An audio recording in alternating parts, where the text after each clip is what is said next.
पवनगे च सुरेन्द्रे च कौशिके पाद संस्पृशि निर्विशेष मनस्काय श्री वीरस्वामिने नमः।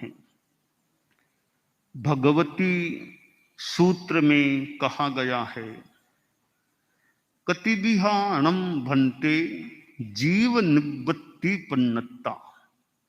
जीव निवृत्ति पन्नत्ता गोयमा पंचविहा जीव निवृत्ति पन्नत्ता पंजहा एगिंदीय जीव निवृत्ति जाव पंचेंदीय जीव निवृत्ति। जैन धर्म में अनेक शास्त्र हैं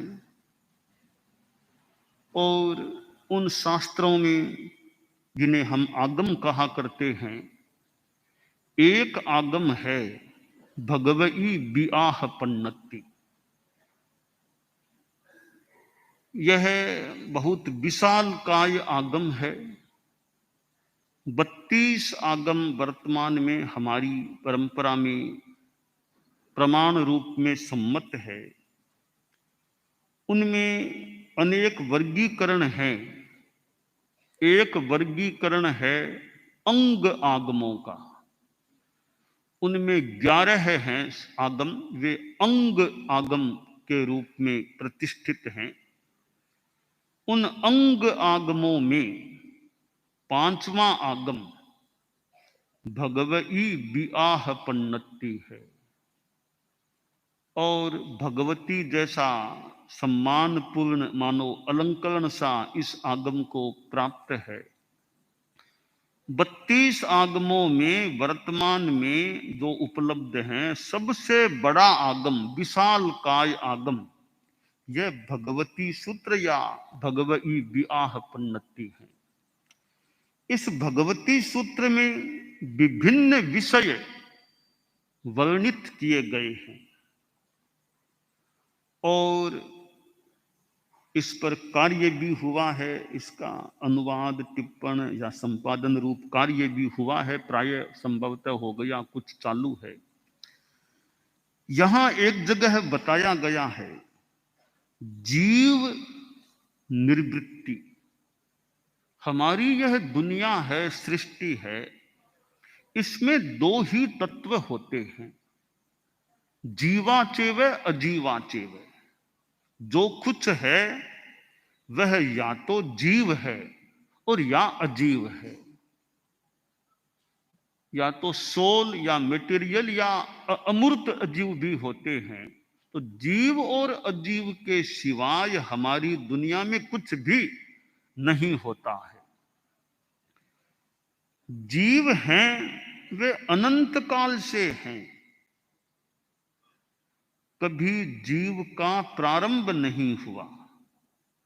कोई यह सोचे कि करोड़ों अरबों वर्षों पहले जीव पैदा हुए थे, तो बताया गया है जीव पैदा कभी हुए ही नहीं। आत्मा जीव तो हमेशा थे। ये आत्माएं हैं वो नई नई योनियों में जाते रहते हैं जब तक मोक्ष न हो जाए। कभी कोई पशु की योनि में चला गया, कभी मनुष्य में, कभी और कहीं। यूं ये जीवों में योनि का परिवर्तन होता रहता है या जन्म परिवर्तन होता रहता है। तो प्रश्न यहां यह किया गया, ये जीव निर्वृत्ति कितने प्रकार की प्रज्ञप्त है? तो 5 प्रकार बताए गए हैं। वैसे सारे जीवों को 2 भागों में बांटा गया है, एक सिद्ध जीव, दूसरे संसारी जीव। सिद्ध जीव वे होते हैं जो जन्म मरण की परंपरा से मुक्त होकर मोक्ष में जाकर विराजमान हो गए हैं। अब वापिस न कभी वे जन्म लेते और न जन्म नहीं तो मृत्यु भी नहीं होती। उनको परमात्मा रूप कह दें, परमात्मा स्वरूप हैं। ऐसी अनंत आत्माएं हैं जो मोक्ष में स्थित हैं, परमात्मा स्वरूप हैं, निरंजन निराकार उनके न शरीर है, न वाणी है, न मन है, केवल शुद्ध आत्मा है। और ऐसी अनंत अनंत आत्माएं हैं। जो मनुष्य हैं वे ही साधना के द्वारा इस देह को छोड़कर मोक्ष में जाकर सिद्ध रूप में परिणत हो जाते हैं। और किसी भी योनि से जीव मोक्ष में नहीं जा सकता। आसाधना न हो, यहां तक सिद्धांत है कि स्वर्ग में जो देव रहते हैं वे सुखी बहुत, यानी भौतिक संपदाओं से संपन्न और रिद्धि संपन्न हो सकते हैं, बहुत अच्छे भी हो सकते हैं, पर वे मोक्ष में नहीं जा सकते। और उनका भी कभी न कभी आयुष्य पूरा होता है, और आयुष्य पूरा होने पर वे भी मनुष्य योनि में या त्रियंच योनि में, पशु आदि की जो योनि है, वनस्पति, पृथ्वी आदि आदि, उस योनि में पैदा होते हैं। देव कभी भी मोक्ष में नहीं जा सकते। किसी देव की आत्मा को मोक्ष में जाना है तो पहले मनुष्य जन्म लेना होगा। मनुष्य जन्म में साधना करके फिर इस शरीर को छोड़कर वह आत्मा मोक्ष में जा सकती है। तो जीवों का जो वर्गीकरण है उसमें दो विभाग, दो वर्गीकरण, एक सिद्ध जीव और दूसरे संसारी जीव। तो सिद्ध जीव जो जन्म मरण मुक्त है, केवल ज्ञान केवल दर्शन संपन्न है, एकदम अशरीर हैं, अमूर्त हैं, अवाक हैं, अमन हैं, केवल आत्मा विराजमान है, तो वे सिद्ध जीव। दूसरे जीव हैं संसारी जीव। संसारी जीव वे होते हैं जो जन्म मरण की परंपरा में हैं, और वे संसारी जीव हैं। उन्हीं में से कोई कोई जीव साधना करके मनुष्य के रूप में जो है साधना करके मोक्ष में भी है, साधना करके मोक्ष में भी जाते हैं, वे भी सिद्ध बन जाते हैं। तो संसारी जीव कितने प्रकार के होते हैं? यहां भगवती सूत्र में उत्तर दिया गया कि वे 5 प्रकार के होते हैं। संक्षिप्त भाषा में बताऊं तो एकेंद्रिय, द्विंद्रिय, त्रिंद्रिय, चतुरिंद्रिय, पंचेंद्रिय। ऐसे भी अनंत जीव हैं जो एकेंद्रिय हैं, जिनके एक ही इंद्रिय होती है। 5 इंद्रियां हैं, स्पर्शनेन्द्रिय, रसनेन्द्रिय, घ्राणेन्द्रिय, चक्षुरेन्द्रिय, श्रोत्रेन्द्रिय। इन 5 इंद्रियों में केवल एक ही इंद्रिय शरीर के रूप में त्वचा जो है वो स्पर्शन इंद्रिय है, एक ही इंद्रिय, वे एकेंद्रिय जीव कहलाते हैं। यह वनस्पति जगत है, यह सारा एकेंद्रिय जीव है। वनस्पति भी सजीव मानी गई है और केवल एक इंद्रिय होती है। और ये वायु जो होती है, वायु अचित्त भी हो सकती है, सचित्त वायु भी होती है, कि वायु भी सजीव, तो वह भी एक इंद्रिय है। हम लोग ये मुख वस्त्रिका रखते हैं, इस मुख वस्त्रिका के पीछे अहिंसा की मूल धारणा है। सिद्धांत या परंपरा यह मानती है कि हम जब बोलते हैं तो हमारे बोलने से ये जो आवाज निकलती है, इससे वायु, क्योंकि वायु को सजीव कहा गया है, तो वायु के जीवों की हिंसा हो सकती है। इसलिए हमारी परंपरा में कहा गया कि यह मुख वस्त्रिका मुंह पर रखो ताकि आवाज निकले, तो वो एक वायु की हिंसा करने वाली न बने, आगे वो आवरण आ जाए। तो इसलिए हमारे यहाँ हम साधु लोग मुख वस्त्रिका, मुख पर यह पट्टी लगा करके रखते हैं। तो वायु को भी सजीव कहा गया है, और वह भी एक इंद्रिय वाले वे प्राणी होते हैं। बताया गया अग्नि, जो अग्नि होती है, आग, आग भी सजीव है, आग अपने आप में जीव है, तो वह भी एक इंद्रिय वाली है। और जल है, पानी भी सजीव माना गया। वर्षा हो रही है, कुएं में पानी है, तो पानी में सजीवता हो सकती है। एक बूंद में असंख्य जीव, यानी पानी खुद जीव है, तो पानी जिसे अपकाय कहा गया, एक इंद्रिय वाले वे प्राणी हैं। और पृथ्वी, ये जो मिट्टी, अंदर की मिट्टी है, खनिज आदि चीजें हैं, वे भी सजीव हो सकते हैं और वे भी एक इंद्रिय वाले हैं। ये जो तत्व हैं, पृथ्वी, जल, अग्नि, वायु, इन चारों तत्वों को, जो वैसे भौतिक तत्व हैं, इनकी सजीवता को जैन दर्शन में स्वीकार किया गया है कि ये भी सजीव होते हैं। वनस्पति की सजीवता तो थोड़ी प्रसिद्ध है, जैन दर्शन में तो है ही, और भी विज्ञान प्रसिद्ध हो गई है। तो ये जीव हैं, ये एक इंद्रिय वाले जीव कहलाते हैं ये सारे। अब द्विंद्रिय, दो इंद्रिय वाले जीव भी होते हैं। वे जीव जैसे लट्ट, कृमि, ऐसे छोटे जीव हैं, लट्ट आदि, ये दो इंद्रिय वाले, इनके स्पर्शनेंद्रिय भी है, साथ में खाने का रसनेंद्रिय भी है। ये सारे इस प्रकार के दो इंद्रियों वाले जीव द्विंद्रिय कहलाते हैं। और तीन इंद्रियों वाले कीड़ा मकोड़ा, जिनके तीन इंद्रियां, जिनके स्पर्शन रसन तो है ही, घ्राण या गंध ग्रहण की शक्ति भी होती है, ये त्रिंद्रिय, तीन इंद्रियों वाले प्राणी कहलाते हैं।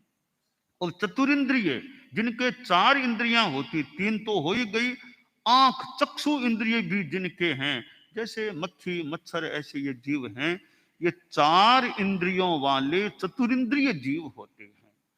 पंचेंद्रिय, पांच इंद्रियों वाले जीव, इसमें मनुष्य हम लोग आ गए, पशु पक्षी आ गए, स्वर्ग के देव भी आ गए, नीचे भी देव ऊपर भी देव, और नारकीय जो हेल, नरक में जो पाप करके जो नरक में जाने वाले, वे भी पांच इंद्रियों वाले। तो नरक, तिर्यंच, मनुष्य, देव, ये चारों, तिर्यंच में जो पंचेंद्रिय हैं, वे ये चारों पांच इंद्रियों वाले जीव होते हैं। इस प्रकार हमारे इस जगत में जो संसारी जीव हैं, वे पांच प्रकार के हो गए, एकेंद्रिय, द्विंद्रिय, त्रिंद्रिय, चतुरिंद्रिय, पंचेंद्रिय। अब यह सारा जीव जगत है और अजीव जगत भी है। कितनी चीजें हैं जो हम जैन दर्शन में बताई गई, वे अजीव हैं और हमारे काम आती है, और वे अमूर्त है, दिखाई भी नहीं देती है।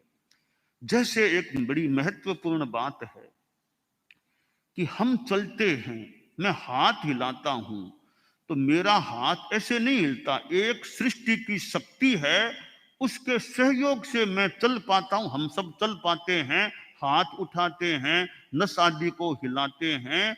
एक ऐसा तत्व सृष्टि में फैला हुआ है, उसकी सहायता से हमारी गति, चंचलता की क्रिया होती है।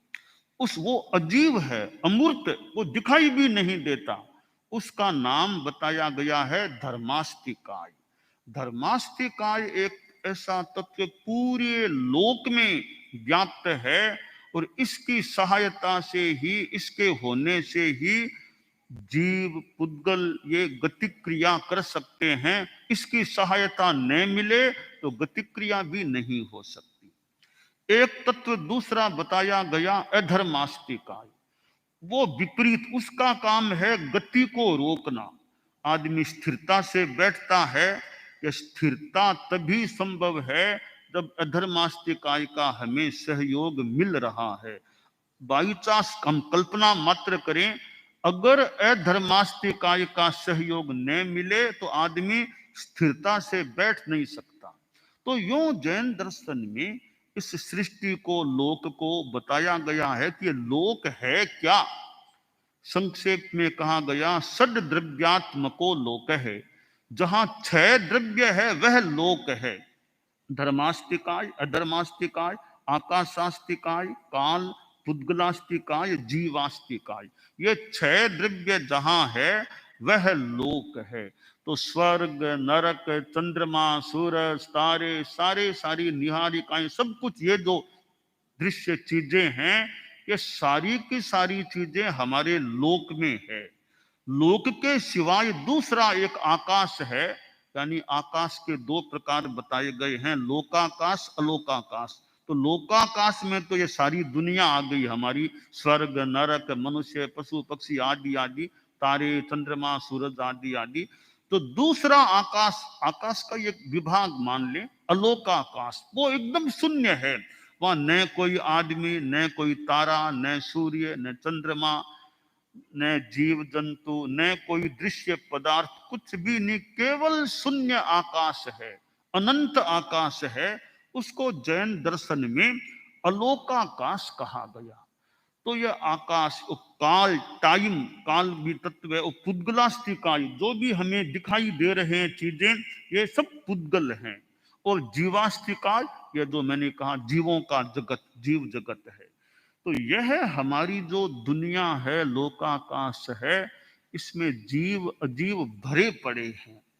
अब हमारा यह कर्तव्य होना चाहिए कि हम सब जीव हैं, तो जीवों के प्रति हम जितना संभव हो सके अहिंसा का ध्यान रखें, कि मेरे द्वारा किसी जीव की हिंसा अनावश्यक हो न जाए। अब जरूरी हिंसा तो मान लो जीवन को चलाने के लिए थोड़ी बहुत हो सकती है। आप लोग गृहस्थ हैं तो खाना पीना, खेती बाड़ी, इनमें भी जीवों की हिंसा, खेती में भी जीव हिंसा हो सकती है, और भी कितनी, रसोई बनाने में जीव की हिंसा, अनेक कार्यों में जीव हिंसा। यूं तो शरीर है तो शरीर को टिकाना है, जीवन जीना है, तो गृहस्थों के तो फिर वो हिंसा कुछ बहुत संभव है। साधु वैसे तो अहिंसा के पुजारी, अहिंसा के साधक हैं। साधुओं के मूलतः 5 नियम हैं। हम जो जैन परंपरा में हम लोग साधु 5 नियम जिन्हें महाव्रत कहते हैं। पहला महाव्रत है सर्व प्राणातिपात विरमण, दूसरा है सर्व मृषावाद विरमण, तीसरा है सर्व अदत्ता दान विरमण, चौथा है सर्व मैथुन विरमण, और पांचवा है सर्व परिग्रह विरमण। ये 5 महाव्रत हैं। तो पहला जो सर्व प्राणातिपात विरमण, यानी जीव हिंसा नहीं करना। अब जीव हिंसा से बचना यह एक साधु की चर्या का एक महत्वपूर्ण अंग है। इसलिए हम साधुओं का एक और नियम जुड़ गया कि रात्रि में भोजन नहीं करना, पानी भी नहीं पीना। सूर्य अस्त होने से लेकर वापिस सूर्य उदय हो, यह रात्रि काल है। रात में साधु को भोजन भी नहीं करना, पानी भी नहीं पीना। भले मई जून का महीना हो, रात में पानी पीना साधु के लिए वर्जित है। ये एक तपस्या है, संयम है, और साथ में अहिंसा की बात, कि रात में खाना खाएंगे, पानी पिएंगे, छोटे मोटे जीव जंतु मच्छर आदि कोई जीव मर सकते हैं। तो लाइटें बहुत है ना, लाइटों में खाना खा लो, लाइटों में भी कई बार छोटे छोटे जीव हो जाते, वहां भी हिंसा हो। तो अहिंसा की दृष्टि से, और साथ में संयम तप भी हो सकता है। साधु को रात में खाना भी नहीं खाना और पानी भी नहीं पीना, यह हमारा नियम है। इसी प्रकार जो हमारी यात्रा है, तो सामान्यतया वाहन का, कार आदि वाहन का उपयोग नहीं करना। कि कार आदि में यात्रा करेंगे तो कार से तो कुत्ता क्या, बिल्ली क्या, सांप क्या, कीड़ों मकोड़ों की तो गिनती क्या, कितने जीवों की हिंसा, आदमी की दुर्घटना में कुछ हो जाए, तो जीव हिंसा हो सकती है। तो सामान्यतया नियम है हमारे, कार जैसे वाहनों का उपयोग सामान्यतया नहीं करना। नौका का तो फिर भी शास्त्र में कुछ उल्लेख आया है, बाकी ये वाहनों से विरत, ताकि अहिंसा रह सके, अच्छा एक जीवन। तो ये अहिंसा की दृष्टि से अनेक नियम हो जाते हैं। भिक्षा के लिए संदर्भ में बात है कि साधु खुद भोजन न पकाए। क्यों नहीं पकाए? कि साधु भोजन पकाएगा तो साधु के तो अहिंसा महाव्रत है, तो भोजन पकाने में भी जीव हिंसा, अग्नि के एक, वनस्पति के एक, पानी के एक, कसारी आदि कितने जीव मर सकते हैं। तो क्या करें? तो दूसरों से भी नहीं पकवाना, खुद नहीं पकाओगे, दूसरों से कह के पकवाओगे तो भी वो हिंसा की बात है। तो जीवन कैसे चलेगा? न खुद को पकाना, न दूसरों से पकवाना। तो हमारे शास्त्र में कहा गया, जहां दुमस्य पुप्फेसु भमरो आभियई रसम नय पुप्फम किला में सोए पीने अपयम। कि जैसे भंवरा होता है, पेड़ के एक फूल पर गया, थोड़ा सा रस पिया, दूसरे फूल पर गया, थोड़ा सा, पूरा रस नहीं पीना, थोड़ा थोड़ा रस पी करके कई फूलों पर जाकर के अपना काम चलाना। भंवरे की तरह, भ्रमर की तरह साधु भी घरों आदि में जगह जगह जाए, वहां घरों में आप लोग गृहस्थ हैं, आपके तो खाना बनता ही है, घरों में खाना बनता ही है, साधु जाए न जाए। तो आप गृहस्थों के घरों में मान लो 10 रोटियां बनी है परिवार के लिए, साधु गए, साधु को आप लोगों ने भिक्षा में आधी रोटी दे दी, तो 10 में से आधी रोटी दे दी, आपके क्या फर्क पड़ेगा। तो यो साधु कहीं से आधी रोटी ली, कहीं से गंजन साग लिया, कहीं से दाल ली, कहीं से इकट्ठा करके लेके आ जाओ खा लो। इससे क्या हुआ, न तो साधु को पकाना पड़ा, हिंसा करनी पड़ी, न साधु के लिए गृहस्थों को पकाना पड़ा, हिंसा करनी पड़ी। जो भोजन सहजतया आपके घरों आदि में बनता है, उसमें से थोड़ा थोड़ा जितना जैसा लेना था ले लिया। तो साधु के लिए एक्स्ट्रा भोजन के संदर्भ में हिंसा नहीं हुई, तो साधु का अहिंसा का व्रत पल गया और आप लोगों को साधु को दान देने का लाभ मौका मिल गया। तो ये अहिंसा से जुड़े हुए अनेक नियम हैं। और अपरिग्रह में तो एक साधु के पास 1 रुपया भी नहीं, रुपया तो बड़ी, 1 पैसा भी नहीं होना चाहिए, साधु के पास कोई पैसा नहीं। और मकान, कोई आश्रम मठ मकान, बैंक बैलेंस, साधु के मालिकाना में ऐसा कुछ नहीं होना। यह साधु का अपरिग्रह का महाव्रत है, उसकी साधना। ऐसे जो ये भगवती सूत्र में जीवों की बात है, साथ में अहिंसा की बात, मैंने साधवाचार की बात भी बताई। यह हमारे जैन धर्म में इस प्रकार ये साधुचर्या की और ये जीवों की बात है। तो हम जीवन में अहिंसा आदि का ध्यान रखने का प्रयास रखें, जितना संभव हो सके, यह श्रेयस्कर हो सकता है। दानान सिद्धम अभय पयाणम सच्चे सुया अणवज्जं वयन्ति तवे सुया उत्तम बम भचेरम लोगुत्तमे समणेनाय पुत्ते।